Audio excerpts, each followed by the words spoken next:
Well, the land that we're on right here today has been in the family, I would say, since the 1840s. My grandmama, my daddy's mama, she owned all this property. Right back through here where we were at, the house that my daddy was born in, sitting right back there. It's growing up all around us, but Daddy's not going to sell another inch of land. What we got, we're going to keep because they don't make land no more. Mom and Daddy had 3 sons, no daughters, just 3 sons, and all 3 of us worked in law enforcement. I literally started in law enforcement the week after I graduated from high school. I went in the military, and after that I come back, and this is just a few of the things that I was involved in. I was fortunate enough to get my bachelor's degree and my master's degree in criminal justice. I was a member of the original SWAT team for the sheriff's office. I wanted this community to remember my family for doing the positive things, not this one negative thing in my life.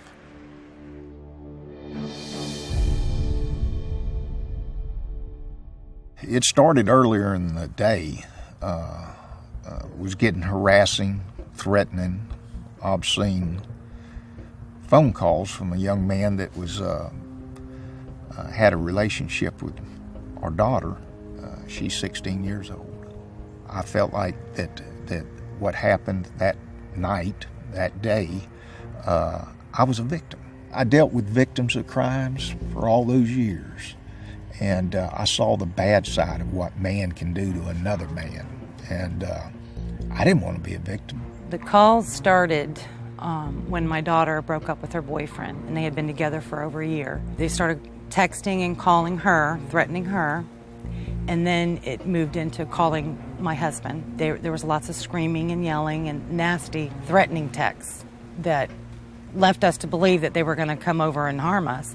The threats that he made and other people that got on the phone towards me and my family were serious. So when it reached the point of me getting physically involved into it, I took it serious. I had to, because I was trying to protect my family. My daughter's boyfriend's best friend, he was on parole for stabbing a man. So, we had no idea what we were getting into if they would have showed up at the house like they said they were going to do. The things they were going to do to me and my family, my loved ones, whip us, beat us, rape us. That was the type of thing that I was told over the telephone repetitively over 10 to 20 phone calls. They said they know where we live, they know where Carla's room is, my daughter, and that went on all day into the evening to where they were shouting on the phone. I told them I was going to reach the point very quickly that I was going to call the sheriff's office and have them prosecuted for the phone calls. And then my daughter came to me and said, he just wants some property that he's got over here that I had. And so we made arrangements for him to come pick up the property at my family's mailbox on the highway. And that's where we actually led up to the actual events that generated my arrest.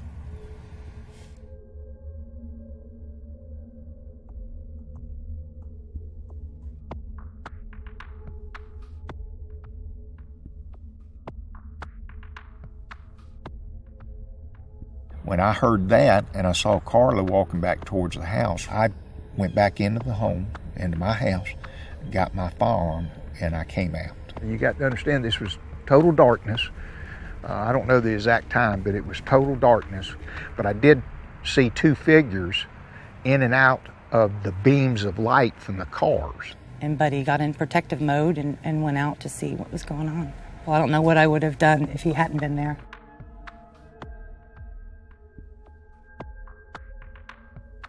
I kept it at a low, ready, safe position all the time. I never took the safety off.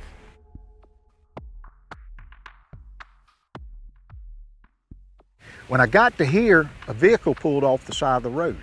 And I said, man, get gone from here and don't come back. The window goes down and says, I'm not a man, I'm his mother. And she responded she was going to call the cops. And I said, fine, call them. 2 people come running down, jumped in the vehicle, they were gone. And about 30 to 45 minutes later, the sheriff's office shows up. One of the deputies went out of his way to say, hey, I wish I didn't have to do this, but. And one of the alleged victims even said, I know what's going to happen. You're not going to arrest him because of who he was. My mistake was not putting on my britches and putting my holster on me. And if I'd have had it here, this probably would have never happened. He's very careful and practices safety with his gun and taught me and my daughter safety of a gun. It was important to him that we know how to use one. I was heartbroken when I saw the patrol car leaving with my husband, when all he was doing was protecting his home, his property, his family.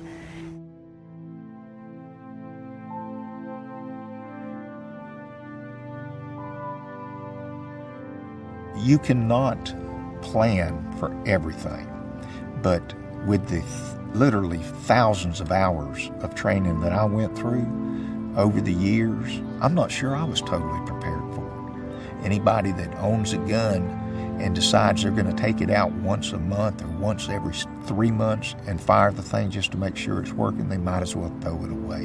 You need to take the information that the USCCA gives in their little cards as to what you should do.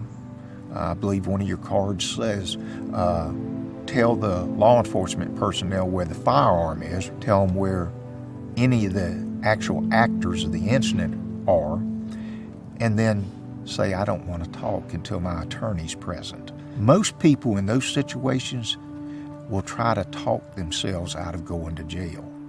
There is more people that when they are in that situation, and my years of interviewing suspects, I have had 90% of the people that went to jail talk themselves into jail. They didn't talk themselves out of it. We just wanted him to come home because he is our protector and he makes us feel safe. And without him, we were scared to go to sleep at night. Well, my name is James Danaher. I am the partner at the USCCA Law LLC.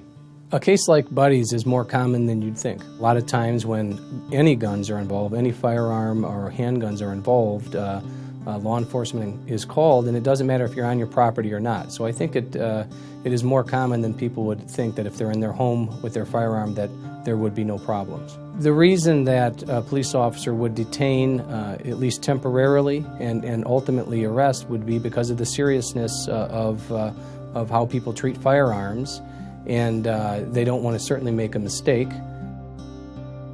I did consider calling my home insurance, et cetera, et cetera. Most insurance companies have a rider specifically on your home insurance that if you're in the process of committing a crime, you're not covered by any way through the insurance company.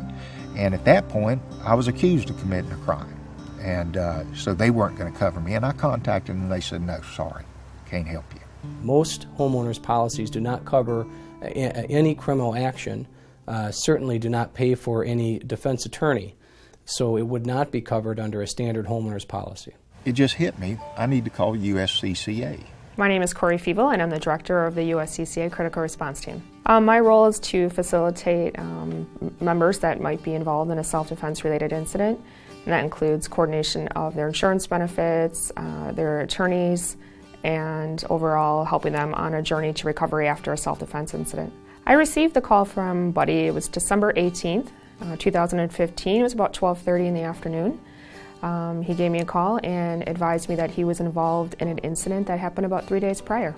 My initial thoughts when I received the call from Buddy was, why didn't you call us right away when this happened? It didn't dawn on me until that point after I was released that, you know, this organization that you'd made, had been a member of for just over a month could do the things that they were willing to do. He had an attorney that he was interested in using. He just wasn't sure about the means to pay for that attorney. And my thought was right away to calm him down and let him know, your USCCA benefits have you covered. We're going to get you through this. Once you sign up, once you become a member, you're immediately covered. It doesn't make a difference if you've been a member for 30 days or 10 years. But there was 2 incidents during this entire thing that I really felt calm, and that's when I sat down with my attorney and he said, Buddy, I know you well enough. You need to stop worrying about this. He said, let me take care of this, don't you worry. And the second time was when we were making arrangements to make his payments made to him through the USCCA. Without the USCCA, we probably would have had to get a very big loan. We probably would have had to start selling some property. They were there and they took care of everything, and quickly. My attorney fees were astronomical, in excess of $11,000. $11,000 I was going to have to pull out of my pocket. And I never had anyone hesitate to give me and my attorney that money. My bond, they reimbursed my family for that. My bond was $5,000 and had to come up through a bail bondsman, had to come up with $500. My daddy wrote him a check for $500 just to get me out of jail. Daddy had that money back in his bank account within 3 or 4 days. If this would have gone to trial, go through the entire process, which it comes in stages, it would have cost me, with my private attorney, it would have cost me in excess of $50,000 that I don't have. Without the USCCA coming to my rescue, I'd have probably been selling some of my firearms, getting rid of some of my property. I'm not a rich man. My mom and daddy weren't rich. But before I went to my daddy and said, you know, Daddy, I've got one of two choices. I'm going to go to prison for 3 years minimum, or we're going to have to sell some of the property. I would never ask my daddy to do that because this property means too much to my family. I'd have sat in prison before I'd have done that. Thank goodness I had the USCCA that did come and help me fill in those voids. I had been a member and made one monthly payment when this took place. What the USCCA has proven to me that they can and will do, I'd put them right up there with health insurance.